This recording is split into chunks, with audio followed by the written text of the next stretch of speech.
ಕಾಣಸಿಗ್ತಾ ಇದೆ. 1 ಓವರಿನ ಪಂದ್ಯವಿದು. 2 ತಂಡಗಳು ಬಲಿಷ್ಠವಾಗಿದೆ. ಫೈನಲ್ ಪಂದ್ಯವನ್ನ ಆಡುತ್ತಾ ಇದೆ. ಒಂದನೇ ಭಾಗದಲ್ಲಿ ಸಿಂಬರಾ ಫ್ರೆಂಡ್ಸ್ ವಿರುದ್ಧವಾಗಿದೆ ರಿಯಾನ್ ವಾರಿಯರ್ಸ್ ತಂಡಗಳ ಮಧ್ಯೆ. ಓವರಿನ ದ್ವಿತೀಯ ಚೆಂಡು ಮತ್ತೆ ಶ್ರೇಷ್ಠತೆಯ ದಾಳಿ. ಇದು ಅದ್ಭುತವಾಗಿರತಕ್ಕಂತಹ ದಾಳಿ. ಫಯಾಜನ ಉದರಿಯನ್ನ ಕಳೆದುಕೊಳ್ಳುತ್ತಾ ಇದೆ ಫೈನಲ್ ಪಂದ್ಯದಲ್ಲಿ. 2 ಚೆಂಡುಗಳು ಮುಕ್ತಾಯಗೊಂಡಿದೆ. 1 ಓಟಗಳು ಮಾತ್ರ ಬಂದಿದೆ. 1 ಓವರಿಗೆ ಸೀಮಿತವಾಗಿರುವ ಈ ಪಂದ್ಯ ಕಾದು ನೋಡಬೇಕಾಗಿದೆ. ಫೈನಲ್ ಪಂದ್ಯದಲ್ಲಿ ಚಾಂಪಿಯನ್ ಪಟ್ಟವನ್ನು ಅಲಂಕರಿಸುವ ತಂಡ ಯಾವುದು? ಗೊಂಬೆಗಳ ನರ್ತನ ಆರಂಭವಾಗಿದೆ. ನಾಸಿಕ್ ಬ್ಯಾಂಡ್ಗಳ ಶಬ್ದಗಳು ಇನ್ನಷ್ಟೇ ಬರಬೇಕಾಗಿದೆ. ಫೈನಲ್ ಪಂದ್ಯದ ಬಳಿಕ ಬಹಳಷ್ಟು ರ್ಯಾಲಿಗಳು ಹೋಗಲಿಕ್ಕಿದೆ. ಕಾದು ನೋಡಲೇಬೇಕಾಗಿದೆ. ಬಹಳಷ್ಟು ವಿಜೃಂಭಣೆಯಿಂದ ಕೂಡಿ ಬರ್ತಾ ಇದೆ. ಇಲ್ಲಿ ಮತ್ತೆ ದಾಳಿಗಾರಿಕೆಯನ್ನು ಮುಂದುವರಿಸಿಕೊಳ್ಳುತ್ತಾ ಇದ್ದಾರೆ. ಅವರಿನ ನೂತನ ಕ್ರಮಾಂಕಣದಲ್ಲಿ ಇರ್ಫಾನ್ ಕಾಣಸಿಗುತ್ತಾ ಇದೆ. ವಿಶೇಷತೆಯ ದಾಳಿ. ಇದು ಅದ್ಭುತವಾಗಿರತಕ್ಕಂತಹ ದಾಳಿ. ಈತರೊಂದಿಗೆ ಒಂಟಿ ಓಟ ಬೈಸ್ ರೂಪದಲ್ಲಿ ಬರ್ತಾ ಇದೆ. ಅಂಕಿಅಂಶ ಪಟ್ಟಿಯಲ್ಲಿ ಒಟ್ಟು ಮೊತ್ತ 2 ಬಂದಿದೆ. 3 ಚೆಂಡುಗಳಾಟ ಬಾಕಿ ಇದೆ. 3 ಚೆಂಡುಗಳಾಟ ಬಾಕಿ ಇದೆ. ದಾಳಿಗಾರಿಕಾ ವಿಭಾಗದಲ್ಲಿ ಅವರಿನ 4ನೇ ಚೆಂಡು ಎಸೆಯಬೇಕಾಗಿದೆ ಈ ಬಾರಿ. ತಮ್ಸೀರ್ ಅದ್ಭುತ ದಾಳಿ ಇದು. ಲೆಕ್ಕಟ ರೂಪದಲ್ಲಿ ಬಳಸಿಕೊಳ್ಳುತ್ತಾ ಇದ್ದಾರೆ ಚೆಂಡನ್ನ. ಇಲ್ಲಿ 4ನೆಯ ಚೆಂಡನ್ನು ಚುಕ್ಕಿಗೊಳಿಸುವುದಾದರೆ ಅವರಿನ 5ನೆಯ ಚೆಂಡನ್ನು ಎಸೆಯಬೇಕಾಗಿದೆ. 2 ಚೆಂಡುಗಳ ಆಟ ಬಾಕಿ ಉಳಿತಾ ಇದೆ. ಮತ್ತೆ ಅವರಿನ ಪಂಚಮಿಯ ಬಾರಿ.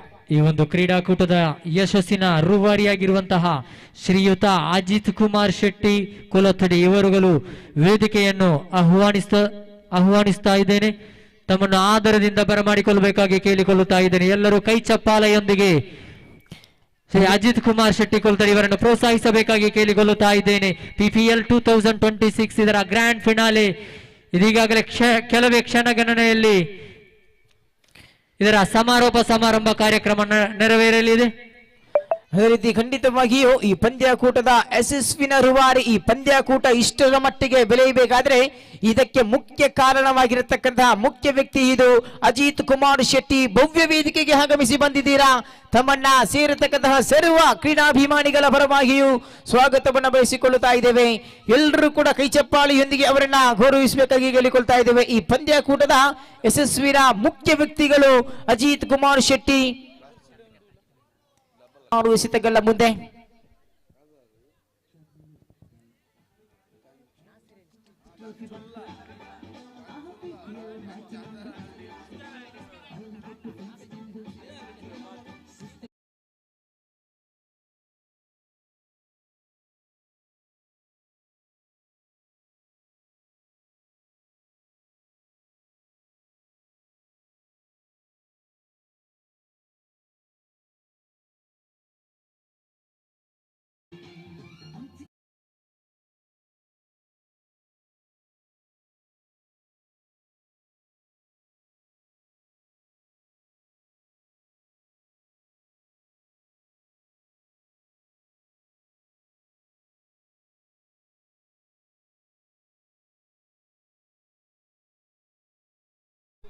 ಓಟದ ಜಯದ ಗುರಿಗಿದೆ.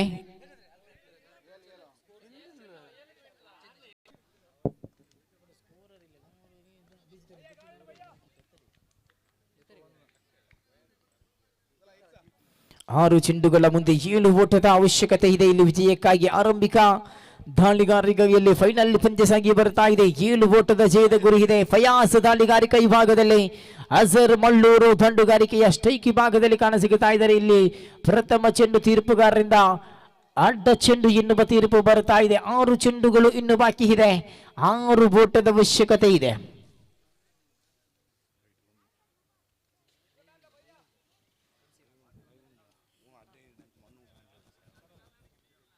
ಪ್ರಥಮ ಚೆಂಡನ್ನೇ ಸಿಗಬೇಕಾಗಿದೆ. 6ರ ಮುಂದೆ 6 ಎನ್ನುವಂತಹ ವಿಜಯದ ಗುರಿಯನ್ನ ಬೆನ್ನಟ್ಟಬೇಕಾಗಿದೆ. ಶ್ರೇಷ್ಠತೆಯ ದಾಳಿ ಇದು. ಬಲವಾದ ವೃತ್ತ ಆಫ್ ಸ್ಟಿಕ್ ವಿಭಾಗದಲ್ಲಿದೆ. ಚೆಂಡು ಒಂಟಿಯ ಬಳಿಕ ಅವಳಿಗೆ ಕರೆ ಕೊಟ್ಟಿದ್ರು. ಅವಳಿ ಓಟಗಳ ಸಂಪೂರ್ಣತೆ ಕಾಣಸಿಗುತ್ತಾ ಇದೆ. ಪ್ರಥಮ ಚೆಂಡಿಗೆ 2 ಓಟವನ್ನು ಗಳಿಸುವುದರೊಂದಿಗೆ ಅಂಕಿಅಂಶ ಪಟ್ಟಿಯಲ್ಲಿ ಒಟ್ಟು ಮೊತ್ತ 3 ಬಂದಿದೆ.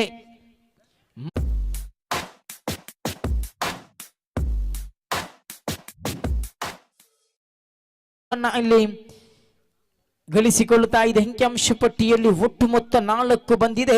5 ಚೆಂಡುಗಳ ಮುಂದೆ ಇನ್ನು ವಿಜಯಕ್ಕಾಗಿ 3 ಓಟದ ಅವಶ್ಯಕತೆ ಇದೆ. 5 ball 3 runs ರೆಕ್ವೈರ್ಡ್ in this match. 5 ಚೆಂಡುಗಳ ಮುಂದೆ 3 ಓಟದ ಅವಶ್ಯಕತೆ ಇದೆ.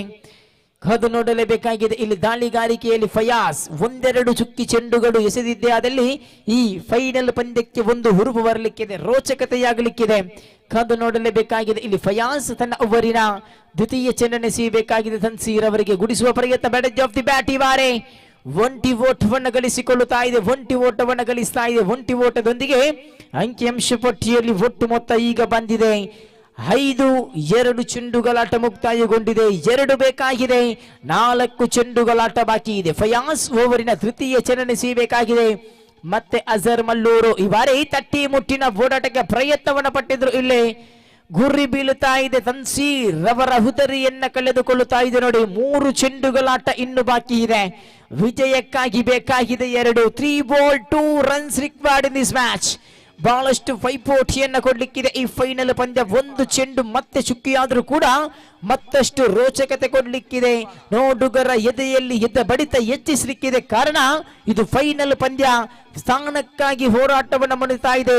ವೇದಿಕೆಯಲ್ಲಿ ಕಾಣುವಂತಹ ಈ ರಂಗುವಿನ ಟ್ರೋಫಿಯನ್ನ ಎತ್ತಿಕೊಂಡು ಹೋಗುವ ತಂಡ ಯಾವುದು, ಇವತ್ತಿನ ಸ್ಟೇಟಸ್ಗಳಲ್ಲಿ ರಾರಾಜಿಸಿಕೊಳ್ಳುವವರು ಯಾರು ಎಂಬುದು ಪ್ರಶ್ನಾರ್ಥಕವಾಗಿದೆ.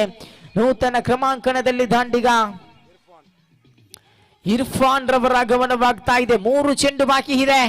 2 ಓಟದ ಅವಶ್ಯಕತೆ ಇದೆ. 1 ಚೆಂಡು ಚುಕ್ಕಿಯಾದ್ರೂ ಕೂಡ ಎದೆ ಬಡಿತ ಹೆಚ್ಚಿಸಲಿಕ್ಕಿದೆ. ಈ ಪಂದ್ಯ ಫಯಾಸ್ ಮತ್ತೆ ರೋಚಕತೆಗೆ ಸಾಕ್ಷಿಯಾಗಬಹುದೇ ಎಂಬುದು ಪ್ರಶ್ನಾರ್ಥಕವಾಗಿದೆ. 3 ಚೆಂಡು ಬಾಕಿ ಇದೆ. 2 ಓಟದ ಅವಶ್ಯಕತೆ ಇದೆ. ಇರ್ಫಾನ್ ನೂತನ ಕ್ರಮಾಂಕಣದಲ್ಲಿ ಆಗಮಿಸಿ ಬಂದಿರತಕ್ಕಂತಹ ದಾಳಿಗ ಈ ಬಾರಿ ಮನವಿ ಹಿಟ್ಟಿದ್ರು. ಇಲ್ಲಿ ವಜರ್ ಅವರಿಗೆ ಮನವಿ ಹಿಟ್ಟಿದ್ರು, ಆದರೆ ಯಾವುದೇ ಅಪಾಯವನ್ನು ಕಾಣಸಿಗುತ್ತಾ ಇಲ್ಲ. ಇಲ್ಲಿ 2 ಬೇಕಾಗಿದೆ 3 ಚೆಂಡುಗಳ ಮುಂದೆ. 3 ball 2 runs required in this match. ಮಹತ್ತರದ ಪಂದ್ಯವಿದು. ಫೈನಲ್ ಪಂದ್ಯ.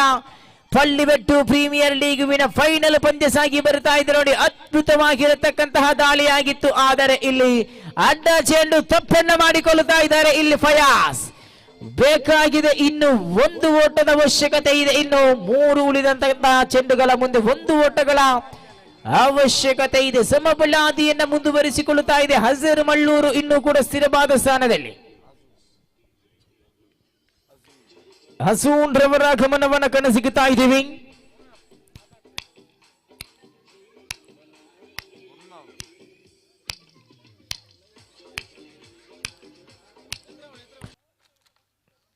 ಮೂರು ಚೆಂಡುಗಳ ಮುಂದೆ 1 ಓಟದ ಅವಶ್ಯಕತೆ ಇದೆ. ಅದೇ ರೀತಿ ಕ್ರೀಡಾಕೂಟಕ್ಕೆ ಆಗಮಿಸಿ ಬಂದಿರತಕ್ಕಂತಹ ಈ ಭಾಗದ ಎಲ್ಲ ಕ್ರೀಡಾ ಅಭಿಮಾನಿಗಳಿಗೂ ಕೂಡ ಈ ಸಂದರ್ಭದಲ್ಲಿ ನಾನು ಧನ್ಯವಾದವನ್ನು ಬಯಸಿಕೊಳ್ಳುತ್ತಾ ಇದ್ದೇವೆ. ಇಲ್ಲಿ ಯಾವುದೇ ಅಪಾಯ ಕಾಣಸಿಗುತ್ತಾ ಇಲ್ಲ. 2 ಚೆಂಡುಗಳ ಮುಂದೆ 1 ಬೇಕಾಗಿದೆ. ಪಂದ್ಯ ಸಮಬಲಗೊಂಡಿದ್ದೆ ಆದಲ್ಲಿ ನನ್ನೆಚ್ಚುಮುಖಿಯನ್ನು ಮುಂದುವರಿಸಲಾಗುವುದು. ದಯವಿಟ್ಟು ಗಮನಿಸಿಕೊಳ್ಳಿ. ಈ ಬಾರಿ ಇದರೊಂದಿಗೆ ಅಡ್ಡ ಚೆಂಡುವಿನೊಂದಿಗೆ ಫೈನಲ್ ಪಂದ್ಯದಲ್ಲಿ ಪ್ರಥಮ ಸ್ಥಾನ ಚಾಂಪಿಯನ್ ಪಟ್ಟವನ್ನು ಅಲಂಕರಿಸಿಕೊಳ್ಳುತ್ತಾ ಇದೆ rayon warriors, champion of the champion.